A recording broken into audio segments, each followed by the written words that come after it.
Alors, salam alaikum, j'espère que vous allez bien, c'est Khadija Fladj. On va aborder aujourd'hui la notion de la miliaire tuberculeuse. Donc, c'est une notion qui est très très importante.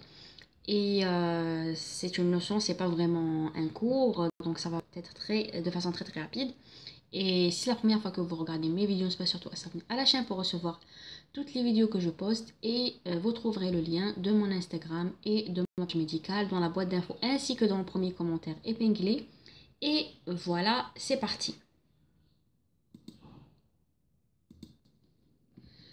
Alors, commençons par la définition. C'est quoi une miliaire tuberculeuse? Alors, c'est une tuberculose qui est disséminée.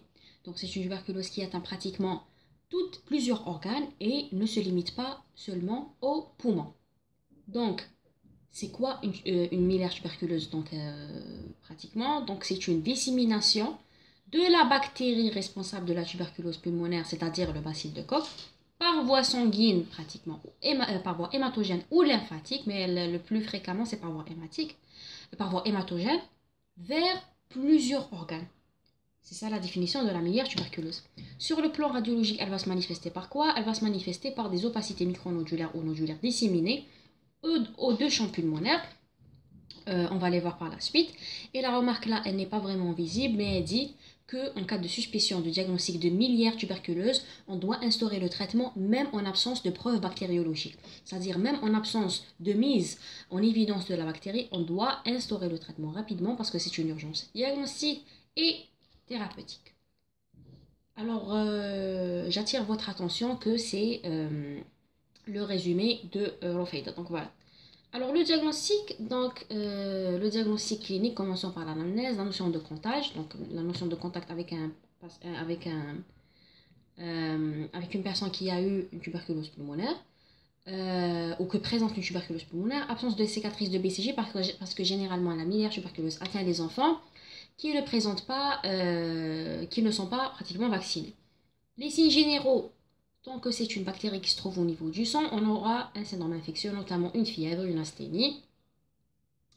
Pour les signes fonctionnels, on aura une dyspnée. La dyspnée peut être présente, peut être absente. Donc, dans certaines situations, elle peut être présente.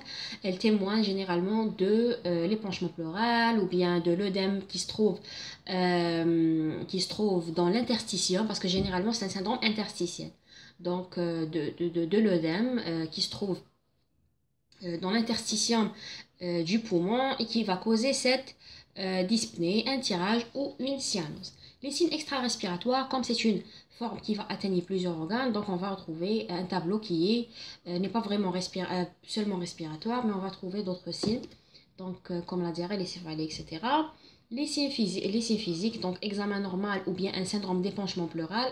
Alors j'attire là votre attention si vous trouvez dans un cas clinique les signes d'un épanchement pleural liquidien, c'est-à-dire la matité et tout ça, vous devez obligatoirement faire la ponction exploratrice, c'est-à-dire retirer une petite quantité de liquide pour l'explorer et pour trouver la cause de l'épanchement. Donc voilà, j'attire votre attention. Si vous trouvez jamais dans un cas clinique les signes d'un épanchement pleural liquidien, vous devez choisir dans les réponses l'examen complémentaire qui contient la ponction pleurale exploratrice. S'il n'y a pas d'épanchement, pas de ponction pleurale exploratrice. On peut trouver aussi une hépatomégalie et une splénomégalie.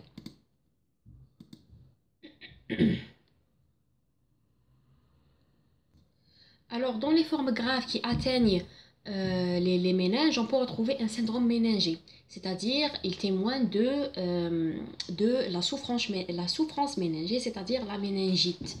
D'accord? Il témoigne de la méningite.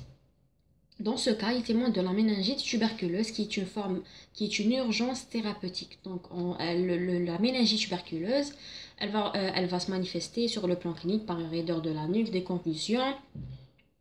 Et quand on fait la ponction lombaire, on doit retrouver un liquide qui est clair, qui contient une grande quantité de liquide, une grande pourcentage de lymphocytes, une grande quantité d'albumine, désolé.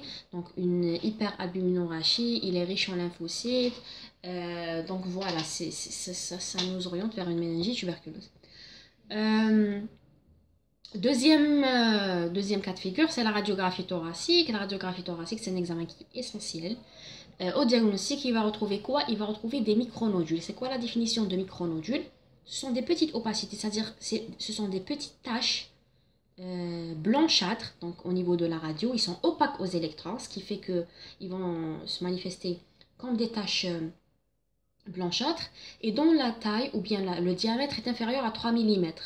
Donc c'est micro, c'est-à-dire petit nodule. D'accord? Donc généralement ce sont des micronodules de même taille, ce qui caractérise donc toutes les nodules ont la même taille, régulièrement répartis sur les deux champs pulmonaires. Donc là, vous voyez une image radiologique d'une miliaire tuberculeuse. Donc si vous faites un petit agrandissement sur l'image ou sur la radio, vous trouverez ces petites points blanchâtres qui sont disséminés de l'apex du poumon vers la base. Donc c'est uniformément réparti, ont la même taille, des micronodules. Donc ça nous oriente vraiment vers une miliaire tuberculeuse. Voilà. Troisièmement, il y a des bilans systématiques en cas de suspicion de miliaire tuberculeuse. Ce sont des bilans systématiques à réaliser tout le temps pour éliminer qu'il n'y a pas une localisation méningée de cette bactérie, qui est une forme très très grave. Donc on fait deux examens toujours, le fond d'œil et la ponction lombaire. Alors le fond d'œil, en cas de localisation, si vous voulez ménager, on va retrouver des tubercules de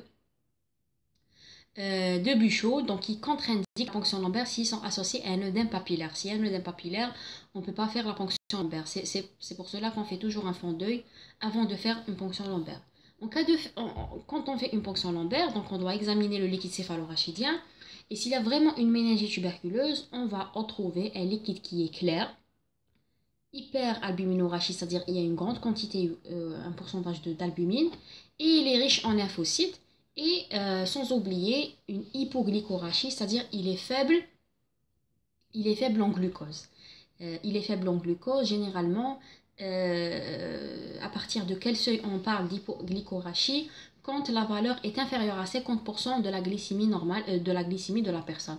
Inférieure à 50%, donc c'est une hypoglycorachie. On doit rechercher aussi le BK dans les urines, ou bien, je vous dis ça bien, en cas d'épanchement pleuraire liquidien, on doit faire une ponction exploratrice et plus ou moins une biopsie. Alors pour le traitement, dans les formes asphyxiantes, c'est-à-dire quand il y a une dyspnée, quand il y a une hypoxémie, donc on doit instaurer une oxygénothérapie. L'oxygénothérapie, dans cette fois, si elle est à haut débit, donc à fort débit, donc si vous voulez. Et le traitement antituberculeux, bien sûr, c'est le traitement spécifique de cette miliaire tuberculeuse. Donc, c'est 2-RH, ZE, 4-RH. D'accord? Et pour la corticothérapie, bien sûr, dans la forme asphyxiante pour diminuer l'œdème et résorber l'œdème et diminuer l'inflammation. Pour les formes simples, donc il n'y a pas de dyspnée, il n'y a pas de désaturation. Donc, le traitement antituberculeux seulement est indiqué. Pour la surveillance des constantes vitales de jour, les effets secondaires des médicaments. Et voilà, on a terminé cette notion qui est miliaire tuberculeuse de façon très très rapide. On abordera dans les vidéos prochaines, il nous reste 2 cours dans le chapitre tuberculeuse qui sont les tuberculoses extrapulmonaires et les effets secondaires des médicaments. Et voilà, si vous avez des questions, surtout allez mettre en commentaire. Et voilà, à la prochaine.